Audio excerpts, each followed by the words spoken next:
Welcome to the Feisworld podcast, engaging conversations that cross the boundaries between business, art, and the digital world.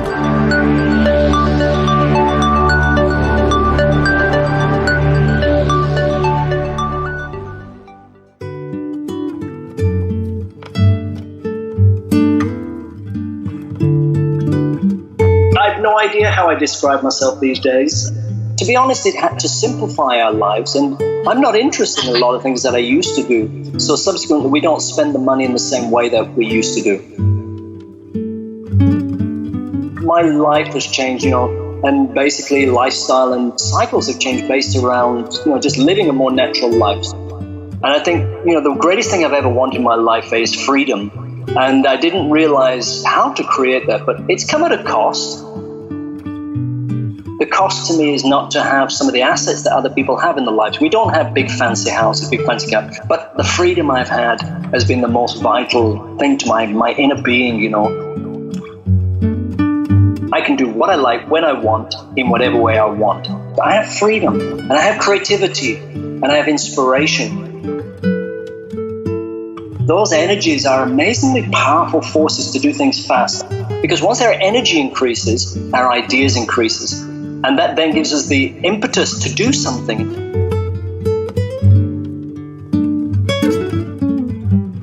Hi everyone, this is Fei Wu, and I am your host for the Feisworld podcast. Feisworld podcast has been a passion project of mine since October 2014. Since then, we released 76 episodes, over 20,000 downloads, and listeners from over 40 countries. While these stats aren't impressive by any stretch of imagination in the podcast world, they helped me tremendously, even in establishing my company Feisworld Inc. at the beginning of 2016. Every week, I discover a sung or unsung hero, and I love talking to people who are just below the radar. Hearing their stories, living through their experiences vicariously, have been such a treat and highlight of my week, every week. Well, today I have the pleasure to welcome David Anttony, a veteran IT and SEO expert who founded companies, worked around the globe before he settled down in northern Philippines. He and his partner opened up an organic farm called Happy House Farm, and that has welcomed hundreds of visitors from around the world. Their message and business model? Just relax and hang out in our nature-abundant organic farm, combined with a lifestyle program where I help out casually on the farm as you feel. David welcomes guests to be part of his family. There's a lot to do, he tells me. Nature walks, relax, fish at the farm, have a massage, walk to the beach and get lost on purpose, catch a fish, and have barbecue, learn about organics. All the meals are provided as part of the experience. Think organic smoothies, fresh veggies, beans, fruit-based meals. I invited David to describe in great details about the types of fruits that grow on his farm. While talking to David, I thought of the film The Martian. Some veggies grow easily, some don't at all. So to balance a healthy meal, David has a lot to figure out: what to grow, how to grow them, and keep them fresh. In this extended conversation with David, I also learned much more about his family lifestyle. There aren't dozens of Amazon Google Express boxes delivered to your door or to his door. No way. David learned to be self-sufficient when it comes to living with very little. He barely goes shopping, if any at all. His 4-year-old daughter learned to climb trees at the age of 2 or 3.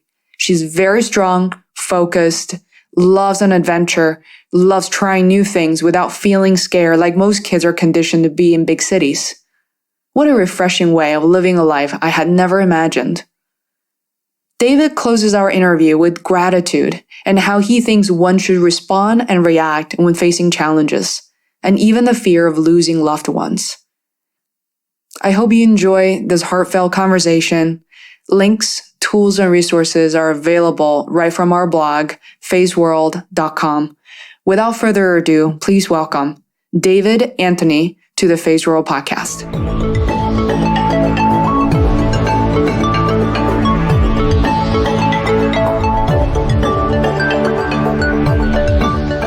So, David Anttony thank you so much for joining me on Feisworld Podcast. I really look forward to this conversation. Yeah, it's wonderful to join you, Faye. Thank you for the opportunity.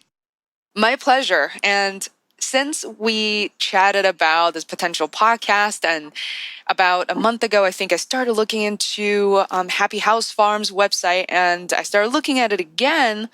The menu items and a bunch of information changed, even more exciting than what I saw. That was one of my 3:00 in the morning projects.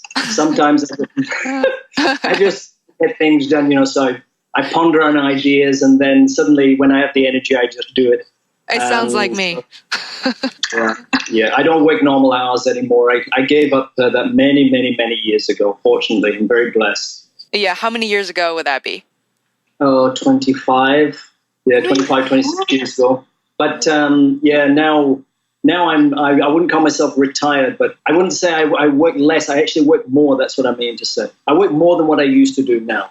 So, but now I'm just have the energy to do everything that I want. When I don't have the energy, I just don't do it. So it's quite a simple way to do things, really.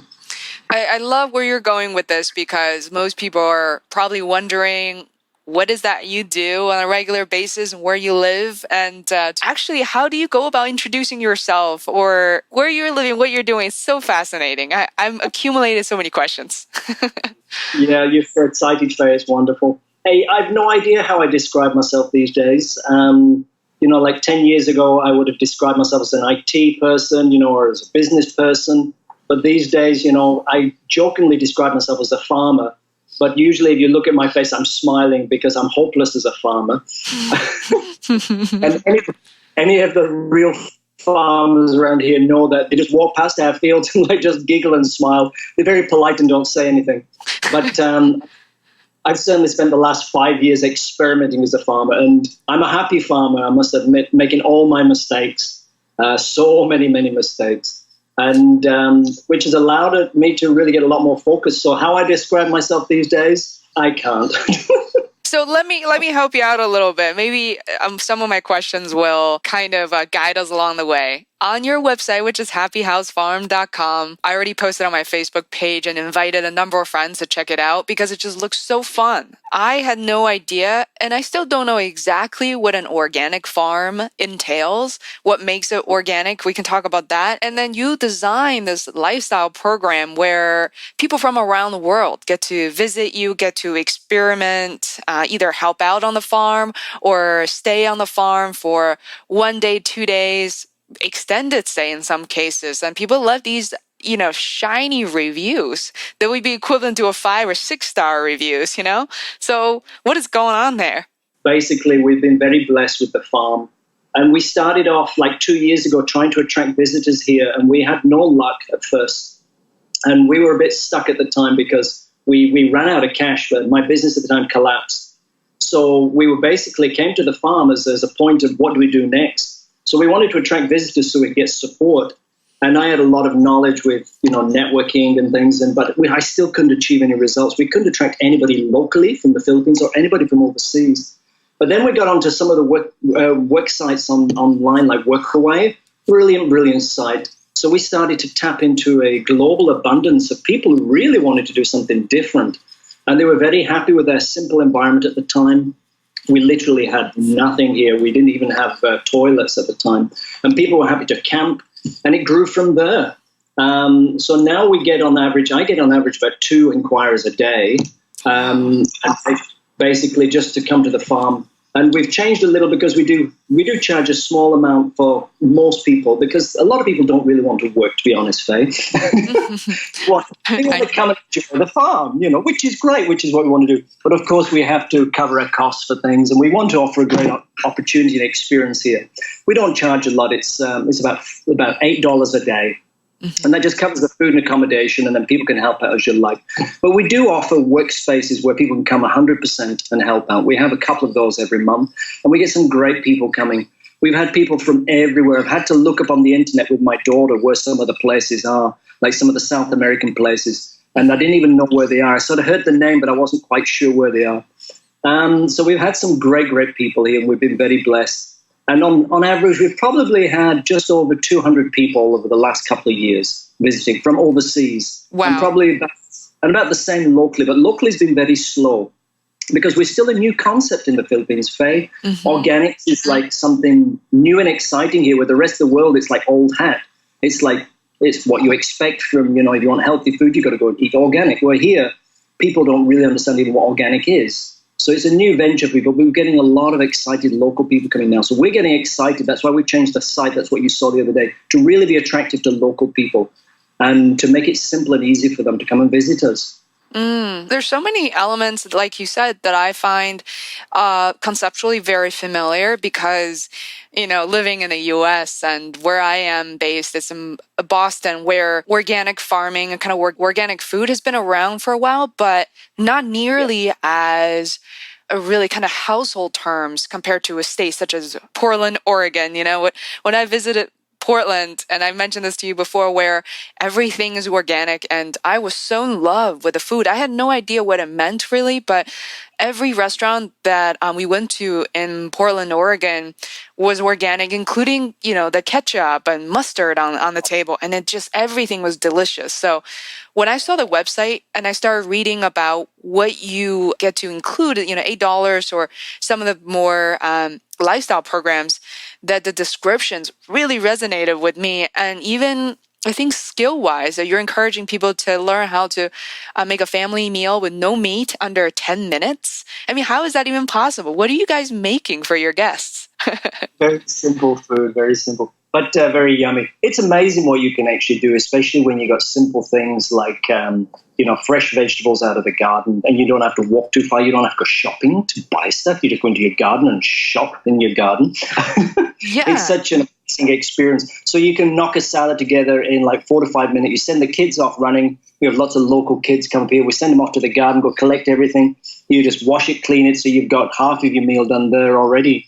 And then so many other things. We tend to do a lot of Asian dishes because of the two ladies who do the cooking here, and Carol, my partner, she's Filipina. So, but I like the Western food as well. So they often make sure to look after me, otherwise I go too skinny. So is everybody in the house basically vegetarian at this point? Well, we don't actually use the word vegetarian here. A lot of guests come here who actually are vegetarian. They're attracted because of that. And we actually don't use that word, because I stopped using that word many, many years ago, mainly because it's like a box. And people who use that word often tend to jump in a box and close the lid. And closing the lid to the rest of the world and other people's ideas and other people's needs. So really, I just say these days that we don't eat meat.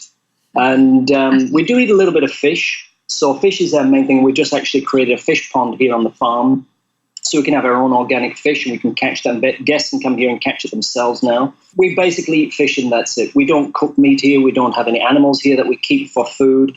And we don't cook meat, as in non-fish food here. Yeah, all our meals tend to be plant-based, and I just love it because that's what my body needs. As you saw, I'm a little slim boy, but I'm slim, fast, and mean, When I walk across... How big is this entire farm area? Because you have guests, 200 people is quite a bit for the past 2 years. How do you get to feed all of them? I mean, how do you even feed yourself? That you have to grow a lot of plants, I would assume, right?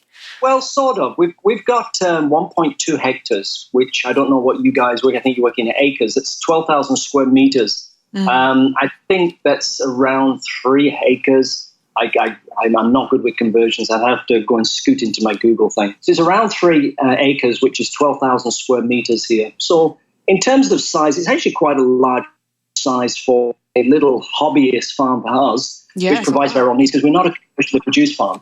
But commercially, it's actually just about commercially viable for this size of farm. So we're not commercially creating. So all the food that does get created here basically goes to us and our neighbors. We do a lot of trading. So we had a papaya tree drop down 2 days ago in the storm. So now we've got a lot of green papaya. So when our next neighbors come in, they'll be walking away with 2 kilos each of green papayas. Each one's about 2 kilos each. That's why the tree fell over. It was too heavy. So then they go and make green papaya pickle from that. So, we're eating lots of different things that are quite unusual, and also very local. Like we eat the trees here. I joke with our neighbors, say, "Oh, you got no food, bro? You eating the trees again?" Tree is called moronga. Yeah, they get used to my jokes around here. And do you eat the trees? So what type of trees are these? We eat the trees, literally. And the trees are very good for medicine. But one of the main trees here is morongai. And we're propagating it. We're also doing some interesting things, but we learned from somebody else to put dragon fruit up against the morongai tree. Oh, I love dragon fruit. A thick trunk and very strong and very stable in the storms. And morongais last for about 40 years and dragon fruit lasts for 100. So they're a good companion. Wow. And so morongai is a local tree. You'll see it a lot in Indian dishes, but they tend to eat the fruit. But what they're missing out on is the leaves. The leaves is like spinach. Wow. So we go and collect it. It snaps off the tree very easy. You don't even need to use a knife. So the tree almost sort of just gives it to you. And then we take off the little leaves, like little round leaves, and then we usually cook that in a dish. And what we're doing right now is we've just recently got a fish farm going, and we're using the morongai to feed the fish as well. We're cooking it and drying it and doing some interesting stuff. It's about, to give you one example of morongai, it's got about 20 times the vitamin A of carrots. Wow. So, that's just one thing. It's one of those superfoods, but it's sort of, we don't call it a superfood because it just grows here in our driveway and around our farm. Yeah, take it for granted. And our little daughter, Kyra, she's only 4. She's very fussy to like a lot of people. She'll ask for morongai. Said, Papa, can I have morongai? I said, where's your green vegetables? Papa, can I have morongai? Okay, we'll get you morongai. Let's go. And so she loves it, and she loves it, eating it herself off the tree. She'll go and pick it herself, and then we'll cook it. Wow. So that gives you an idea about some of the things. We're sort of trying to do as much as possible. Like, for example, one of the weeds here, Carol found it on another person's property, just growing as a weed. And she spotted it from a child. When she was a child, her father cooked it. And they ate all the natural weeds and the natural vegetables that were growing wild because they didn't really cultivate gardens. They just grew rice and that's it. So the plants came from the nature. And she grew it. She says, oh, that's a spinach. I said, wow, looks very interesting. It looked like spinach to me. It's a very tall plant. And anyway, we grew it. It was so amazing. And we propagate it. We let it just grow wild now. We don't propagate it directly. We just throw the seeds and let it spread. So we eat that a lot as well. It's amazing. And it costs us nothing to look after, nothing to grow. So we try to do wild foods as well and just let nature deliver food to us. It does mean we've got a lot more walking, though, when we want to collect our dinner. Wow. So what else do you grow? I'm trying to note down of some variety here because it sounds to me like you haven't been to a grocery store in years. Yeah, sometimes we can't get stuff like tomatoes. Sometimes they're out of season, so don't tell everybody. But we try to grow everything we can. But we're experimenting with basically as many plants as possible. But to be honest here, we're living in an area where we have no water for 7 months of the year. And that has caused tremendous challenges for us and a bit of a strain at the beginning. But now we've got water systems in place. Basically, we work on water wealth here. So a lot of people invest money in, assets. Our asset here is water. So every year we have a major water project to build our water wealth. And basically we've now done a lot more work in terms of water tanks. We've just got a fish pond in, that's a water system plus a food system. So we've got basically more holding water on the property now. So we can grow more through those 7 months of very dry rain. That's literally no rain, as in 2 millimeters of rain in 7 months. So it's really desert conditions. I think we have one picture on our website, and I took it and I was shocked how dry it looked. This was only a couple of years ago. This is just for down the road. So that's in the dry season, but it's beautiful then because it's so dry and warm. But now we've got the water, we can grow so much more all year round. But we've been experimenting with some new things that are, for you, are not new, which is chickpeas. Chickpeas growing here is not being heard of. And so that's one of the things we want to grow here. Lentils. Lentils are so popular everywhere, but to grow them here, nobody grows them here. So we're experimenting to try to get them growing. We've been successful in small tests with both of those. So some of your common foods are actually totally uncommon here. We have to buy them from Singapore or Manila, just chickpeas. It's such a simple food. Isn't it fascinating? What seemed totally normal that it doesn't even cross your mind elsewhere in the world, and then you're trying to grow it for the first time. Yeah, trying to incorporate into what you planned. It's so incredible. So what we're focusing on now is getting some of the things that we've not been experimenting with, like herbs and flowers. So, for example, we don't even have calendula on the property. Now, calendula is an organic flower. Mm-hmm. It's very good for bugs and so on. But we haven't been growing it because we've had so much focus on other things. So now what we're doing is looking at some of the companion plants, herbs, and sunflowers. We love to see the sunflowers around. So those type of things, plus all your regular things like aubergines. And do you call them aubergine or eggplant? I'm not sure. So we've got eggplant. We have pumpkins, Faye. We grow organic pumpkins great in the dry season, but we don't have enough water, so we have to be careful when we plant. But now we've grown them in the wet season for the first time, but we've grown them off the ground so they don't rot, and we're getting great pumpkins. So, and we've just experimented now with our new fertilizing system, which is basically cow poo tea. We ferment cow poo and a couple of other magic ingredients. And we use seaweed as well that we collect from the beach. We're fermenting that aerobically, and we're now fertilizing the plants. It's a very simple system, but we got it now on a pump. So before we were using buckets, which is a lot of work to cover a large garden. So we get set up and organized and making things simple.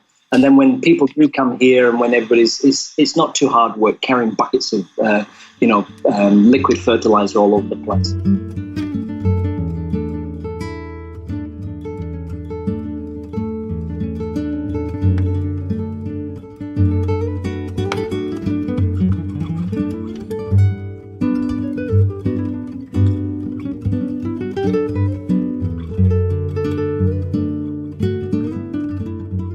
I think it's amazing what you have learned, and I feel like you've taken me in a way. It's like underwater. I feel like I'm so deep in the ocean, like playing with the different marine animals. This is a world that honestly I had so little exposure to, and it's so fascinating at the same time. I want to give my listeners some ideas of what people actually can do, activities that you've designed, and I wanted to highlight some of them. I just, was like, please tell me more, barbecue, campfire on last night at the farm or on the beach. So apparently there's a beach nearby. And, adventure tour walk in wild surroundings, local farms, guided river nature walk for 2 hours, make healthy fruit smoothies, yummy salad, homemade dressing. I mean, this is a lot going on. Could you tell me a bit more of how you designed these activities, and also how people have maybe reacted to some of what's popular, what's really resonating with your visitors? Well, it depends on who they are, but the local visitors love the unusual things that is normal for a so-called Western person is smoothies. Mm-hmm. They tend to not eat fruit unless it's been cooked or with milk. So that's one thing that's very popular. So we show them how to do that, and they're amazed what they can do with a simple blender. And, for example, hummus. They don't know how to just basically make something in 3 to 4 minutes by pulling something out of the fridge and put it on a piece of, pita bread or something like that, or make a pancake for themselves with wholemeal flour.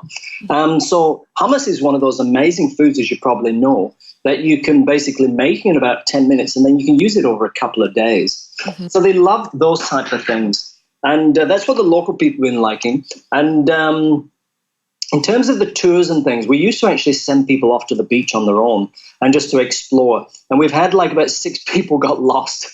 We had one group we had to send out a search party for when it was going dark. So we decided, okay, we thought it was a very safe area around here, but it is. Nobody ever gets hurt. But they get lost. And getting lost here actually is a good thing, Faye, because the farmers around here are so amazing. And they help people. So even though their English is not good, they point people in the right direction. We even had our neighbors bring up some of our so-called lost guests from 100 meters away from the farm. They were just walking in the wrong direction. They were so confused. But they were 100 meters away. So our neighbors have brought them back. So getting lost here is a really good adventure for people because they get to experience their own nature. They get to meet people who they wouldn't meet. They get to talk to somebody who's totally happy to talk to them and is a so-called stranger, but within 2 minutes, they're like friends. So we found that the tours are really good for the people who don't want to get lost. And I can see that this is an adventure, truly is an adventure many people in the Western world just have not experienced. And I don't know exactly how kids grow up in the Philippines or maybe in this particular rural area. I feel like, especially in the US these days, parents are incredibly nervous to have their kids kind of even just walk down the street, even if it's in a safe neighborhood. There's a lot of suspicion, anxiety around that. And I think, therefore, kids grow up feeling that way, always feel like the danger is near and not really comfortable under their skin, So this is such a reverse cultural shock. And what did people say after they leave, after staying with you for a week, 2 weeks? And how do they reflect upon, what they have learned and experienced? How has it changed their lives? It's difficult to actually answer that one, Faye, because we don't often hear because they've left. But when they hear, they give us some interesting tips, and we can see it on the faces. We can also see it in their body weight. Funnily enough, not that we don't feed them. The people start to slim down in a very natural way over about 3 to 4 days here, and we start to see people smile more. And sometimes I see people come, and especially if they come up through Manila, local people or overseas people that come through Manila, and they've got grimaces on their face, and I start to see the face soften. And I don't usually say too much, but I notice over a few days how they become more beautifully, just looking their natural self, relaxed, and the frowns disappear, and they're talking more, they're more communicative, more chatty, more connecting. So usually it takes the local people about 1 day to do that, overseas people about 3, funnily enough. And, it's just a wonderful transition to see that. So that's one thing I do observe, because a lot of people don't express a lot of the feelings here. And, we do get tremendous, tremendous comments about our food, which is an absolute compliment to Carol and the other 2 ladies who share the cooking. And so that's what I observe the most, is just people feel relaxed, and they start to relax, and they start to ask different questions and see things in different ways. They make comments that they wouldn't have made probably before they arrived. And, some people are surprised that we can cook meals with no meat, and that they're so tasty and so on, and that we can make such simple ingredients to something so amazing. Yeah. So that's what I notice, is just how relaxed people look, and the smiles, and the losing of weight. People just start to lose weight in a nice, gentle way. We had one lady stay 3 weeks here not too while ago, and I don't know, we didn't put her on any scales, we didn't weigh her, we didn't ask her because there's no scales around here or anything, but she probably lost about 5 or 6 kilos in that 3 weeks. And you could just see it in her face and her body. And she didn't diet, she didn't do anything. She just ate the natural food in a natural way. And she didn't binge snack on Coca-Cola drinks and so on. All those things that she may have eaten. Well, maybe I should pay a visit. It's really hard. It's really hard to keep your weight down living in the U.S. and don't know what it is, but that's the magic and the food supply here. But David, I do want to kind of get into a little bit more about you, and just hearing your voice, your energy, and how excited you are to be sharing your story. I want to mention that the way that we met is that you've done tremendous work for Feisworld.com and really teaching me so much about SEO, an area I've always, when I use the word outsource, meaning in these large companies that I worked for, all I needed to do is to know who are the experts, but without having me really learn the nitty-gritty stuff. So everything you taught me made so much sense. And that's also when I found out that you were in technology. So could you kind of share some origin stories of who you are, where you came from? Yeah, well, the pieces of my life puzzle have certainly fit together in quite a magical way, but it's taken many years for me to slot them all together.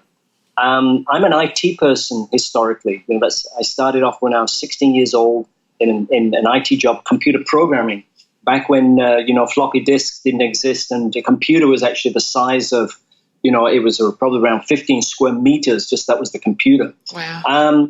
So that's when I started off, and I moved through that into self-employed, then went traveling and so on, and then eventually I started getting into business. And I've always done IT, so I started off with some IT businesses, but then I got into food, and because I've always had a passion with food and healthy organic food and meat-free food. That's been always a passion of mine. So I created a business with my now ex-partner. It's probably 12 years ago in New Zealand that has sort of grew into a company called Bouncing Olive, which transferred to Australia. So I got into a lot of food stuff there, but I still kept the background of IT because in that business I was doing IT. That business transformed completely. We sold it, and it transformed into an intellectual property company that's called Buy One, Give One, B1G1, and which now basically partners charities along with businesses globally. I'm not part of that now, but basically I was part of that for the first 4 or 5 years of that initial project. So from there, I went back into IT, which is basically where I've made all my money. I've never made money in food. I've never made money in any of my ventures except IT. I'm pretty good at it. So I went back to IT and created a search engine optimization company in Singapore. I ran that for four years, and then unfortunately it started to demise because of Google's change of algorithms, and a lot of our customers were jumping up and down saying, why am I ranking no good? Why am I ranking no good? They were all Singaporean clients, by the way. So basically with that change around, the company, I decided to actually close it in the end before it went bankrupt. I've never gone bankrupt, but I get a bit smart. I tend to sort things out beforehand. So I decided to close that down. And it was a sad decision, but it wasn't going. We were struggling with cash flow. A lot of clients weren't paying the regular commitments that were on contract because they were expecting us to do miracles beyond Google. So I realized my mistakes of basically creating a company around somebody else's company instead of having something unique that we can deliver 100% to. It was a big company mistake, and I paid for it dearly and cost us a lot of money. And basically when that closed down, we decided, what do we do? And that's how we moved to our farm. We had the farm there, but all it had was electricity, water, and a bamboo hut. And literally there was nothing else. We had power that we put in ourselves. We literally ran a 1/4 mile power cable with 5 poles and put all the power poles in. And we literally dug our own well. So we decided to build the Happy House Farm then and develop it into a center. But we didn't really know what to do with it. So that probably fits some of the pieces together. So in the last 18 years, I've created 9 companies. During that time, I've had a lot of fun with companies. And now I thought I'd become a farmer.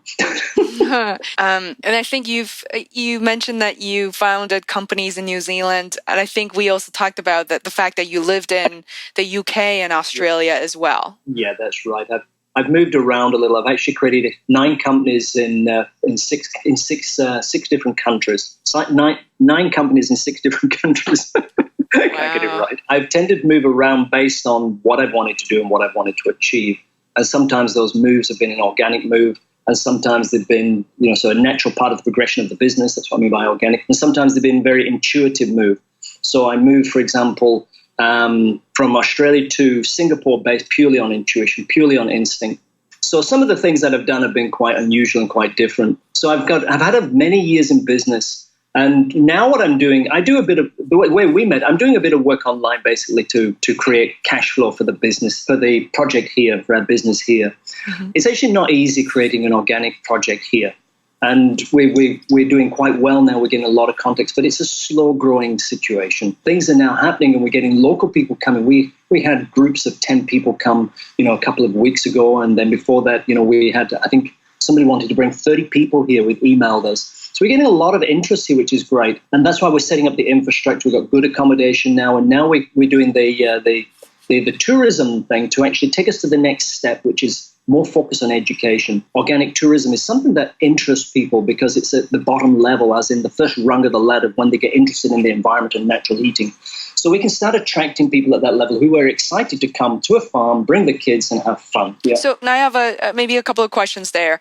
Is kind of give people a sense of how much on average, to sustain a family of 3 in this case, and living in the rural area, what is the sort of the average household income that would pertain a relatively comfortable life? That's a great question about the economics here because basically when we first came here, it was a big shock to us. But for an average family here in our village, like my neighbor here, will earn or create through their farming activities around about $50 a month. So that gives you an idea how little income they have.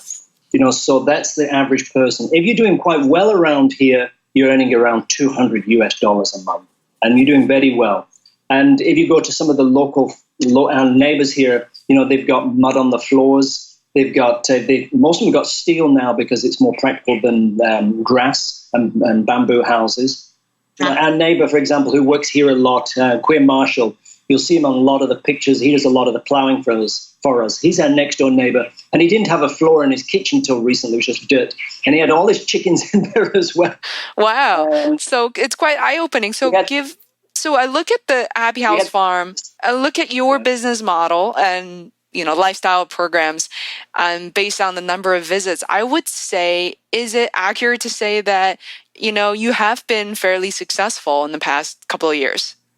We have, yes. And we've done everything from here. Since we closed our business down in Singapore, and we also operation back office in Baguio, we've been 100% reliant on just working from here, this very low-cash farm. We've had no income from overseas assets, no nice little money pockets from anywhere. And initially mainly with the online work that I've been doing. But now, on average, basically about 1/3 of our income comes from the farm. And that doesn't count the actual savings that we get, like, for example, in food and water and electricity. We're starting to generate our own electricity now. So we could live here now purely on cash if we had nothing, no income. If we had nothing else, we could live here on 3,000 pesos a month, which is 30 Singapore dollars, which is, I think, around about $20 a month. That's what we can actually live on because we've got no food costs. So our costs are actually very low. Now, to live on that would mean a very simple life for us. So on average, it's not about 20,000 a month, around $600. So for everything that we want, that's entertainment, if we want to go away and stay somewhere in a resort up the coast or something, if we want to go and do things and whatever, we spend $600 a month basically for our own personal needs and for the bits and pieces that we do. So we're actually living very luxuriously here.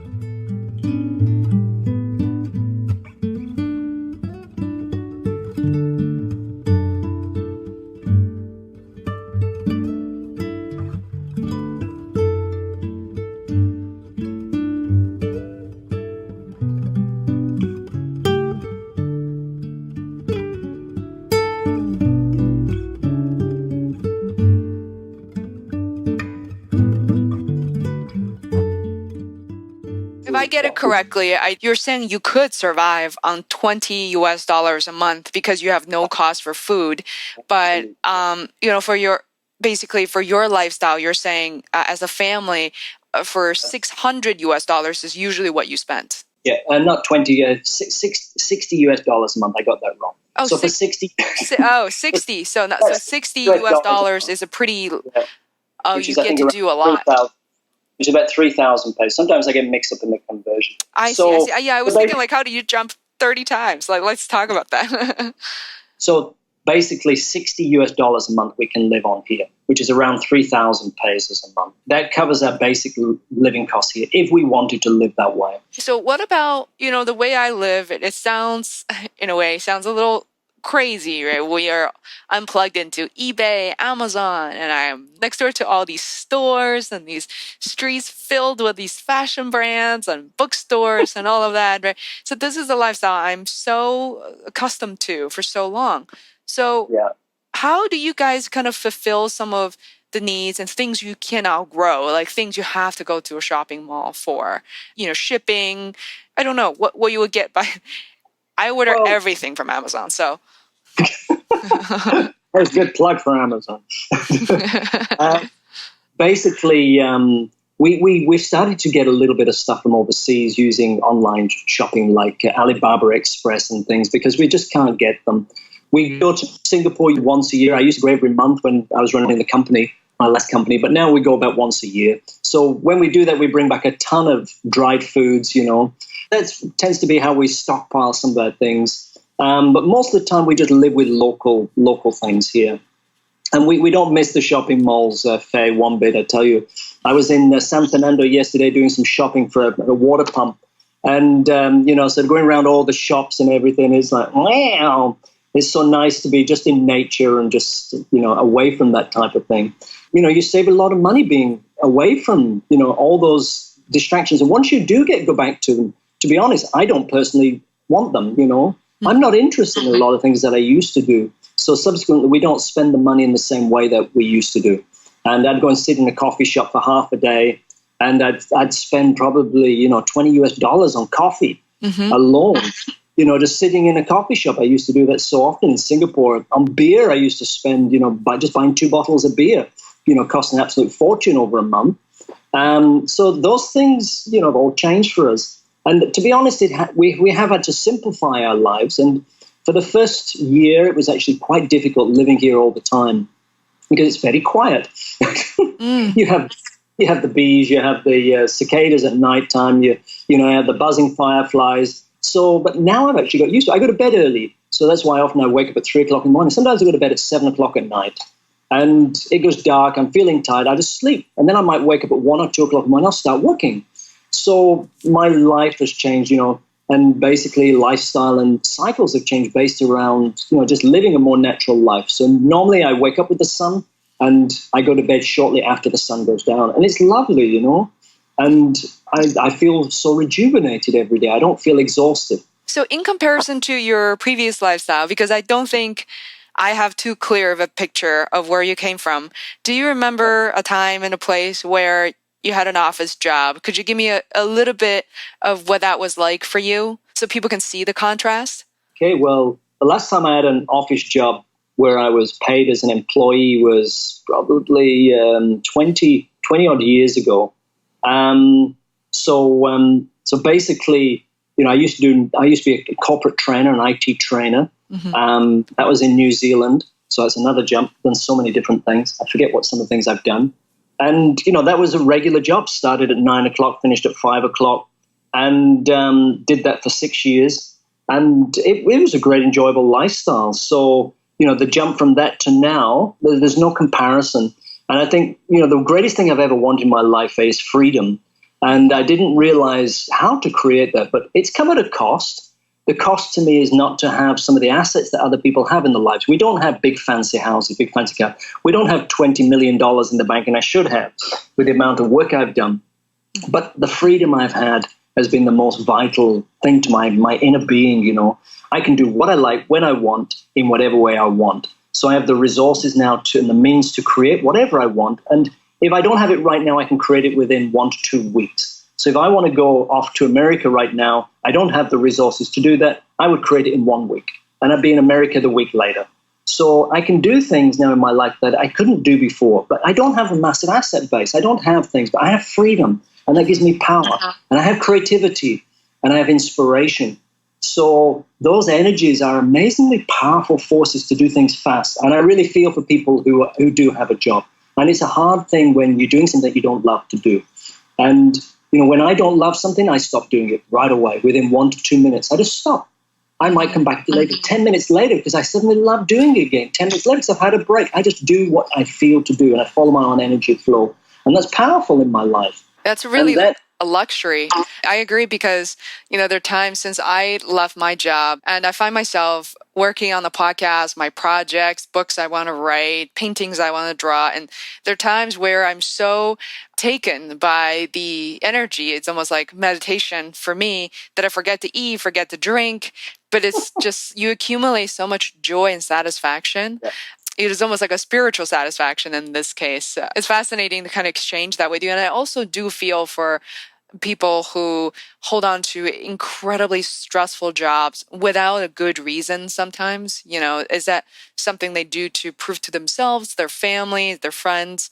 But I really like this exchange. So what are some of the tips for how someone could begin to minimize their lifestyle? Potentially not to the level of lifestyle that you're living in, but how should people go about it?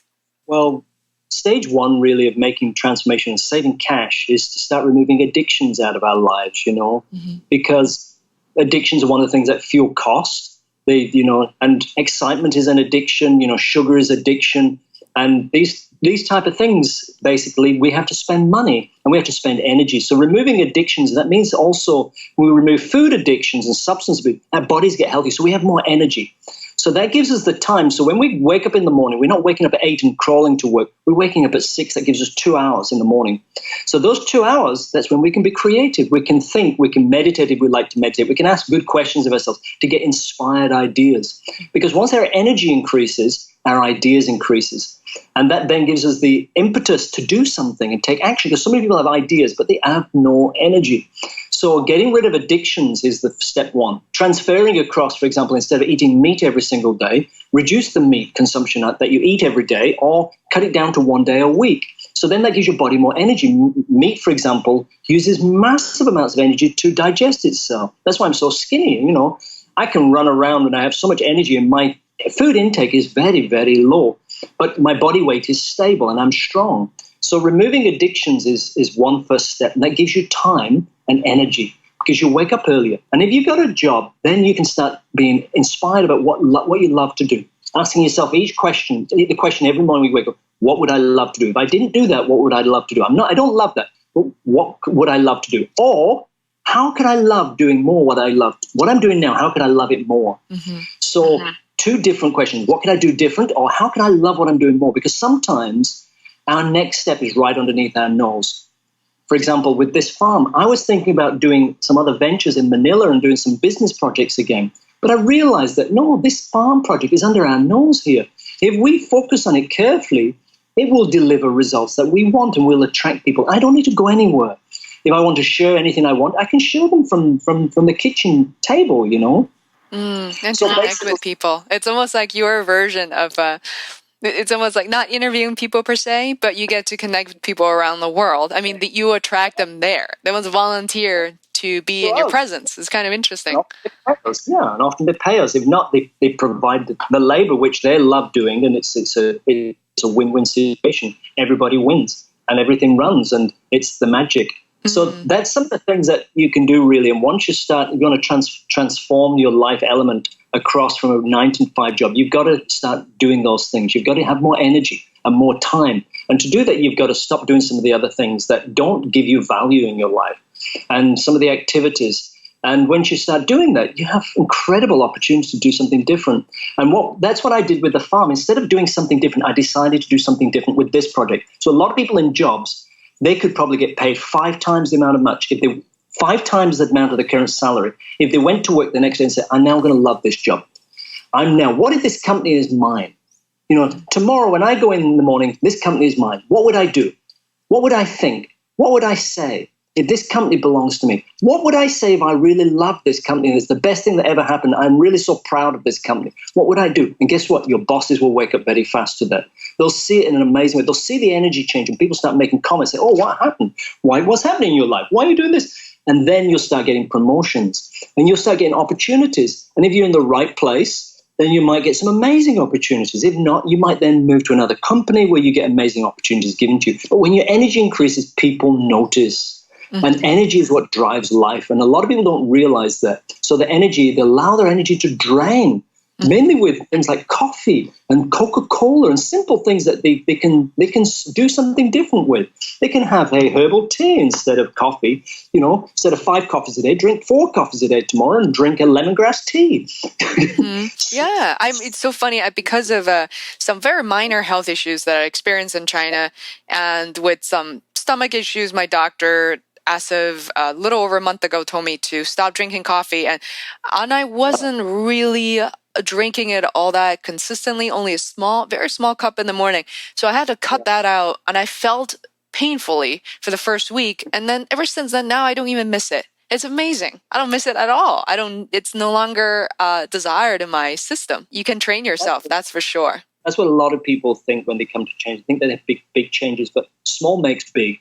And, you know, buy one, give one, you know, after I left, that's the thing that they got, and that's what they're promoting. They do microtransactions. So every time somebody sells something like a cup of coffee, then basically the company donates maybe 2 cents to somebody, for example, a child in Africa, to give them clean drinking water. So it's micro giving. So it's small makes big. And it's the same in our lives. You know, it's those small, tiny things like this morning and, you know, just having a smoothie for my breakfast and water instead of caffeine. So I've been doing that for 20 odd years. What was the smoothie you had this morning? Yeah. What did you put in there? Oh, bananas, almonds. We've got papaya, lots of papaya at the moment. Which is good. And we have linseed.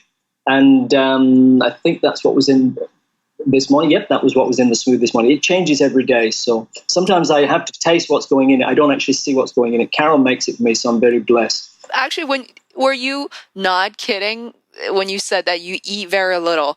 What is a typical amount of food you consume on a daily basis with all the farm work too? So you're walking around, you're doing work all the time. What do you eat per day?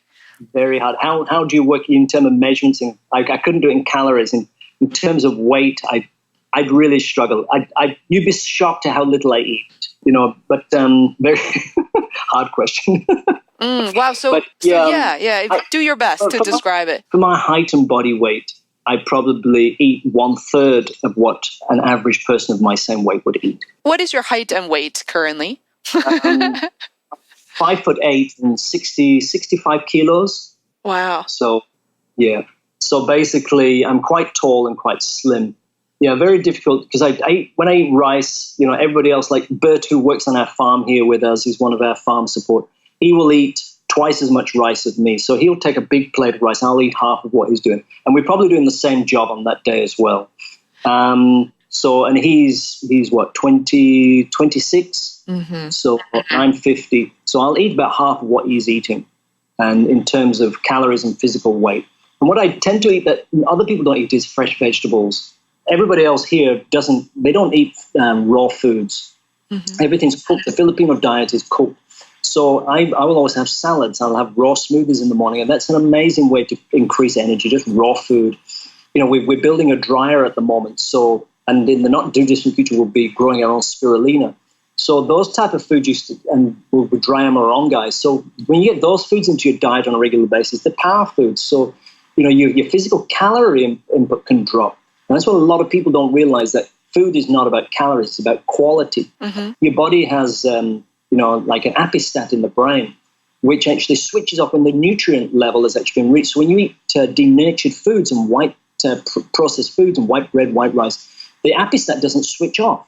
It says, hey, boy, I knocked out the nutrients. I need nutrients. So you throw more calories into your mouth because it's looking for the nutrients, because there's so little in the foods that are processed. So I eat, real food, organic food. So I don't need to eat as much. So I never have a weight problem, ever. My challenge is if I work too hard, I lose weight. Mm. So I have to be careful of not working too many hours on a regular basis. If I work 6 hours every day, I lose weight. No matter how much I eat, I cannot sustain my weight. So it's not healthy for me. I try to work around 4 hours a day maximum on the farm because it's hot and my body constitution is not designed for this environment. So, because I can't eat enough to keep up with my calorie burning. So I lose weight, but I don't feel loss in energy. I actually have more energy, but, it's just the way my body works. So basically that's the trick, is higher quality foods, and less, heavy foods and less meat. Meat consumption is one of the heaviest things you can take into your body. Mm. And then from white rice to brown rice, just buy a rice cooker. It's very easy to cook. Mm-hmm. Yeah. You press 2 buttons instead of 1. It's very easy. And those small changes, make a big difference. So quality of nutrients. So that gives you an idea in terms, I can't really say how much I eat. Right. But it's about half what the other people around here who are doing the same work as me eat. Yeah, I think people in the U.S. in particular have to work a lot harder because it's not, organic food is not always accessible, and also they are also much more expensive. So, but I think the majority of the population, I would say, are definitely trying to work very hard towards a healthy living, including incorporating fitness, meditation, and such.